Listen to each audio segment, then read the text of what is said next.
কুণাল ঘোষ পোস্টে লিখেছেন, সজল পুরপিতাও বটে। উত্তর ও মধ্য কলকাতায় তাপসদা সজল ঘোষদের বাধ্য করা হয়েছিল দল ছাড়তে।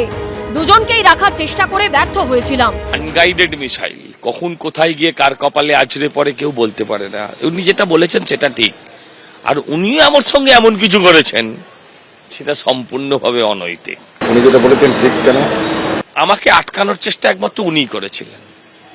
হ্যাঁ, আর আমি আজকে ভীষণ ভীষণ ভীষণ খুশি যে আমি সেদিন ওর কথাটা শুনিনি, তাহলে আজকে আমার চোর শুনতে হতো। মমতা ব্যানার্জির পছন্দের লোকজন।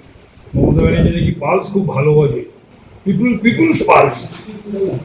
আর দেওয়ালের লিখন, তো দেওয়ালের লিখন কে করিবে খণ্ডন, উনি বুঝতে পারেননি। পালসও উনি খুব ভালো বুঝেছিলেন। আর তারপরে কার্বাইডে পাকা,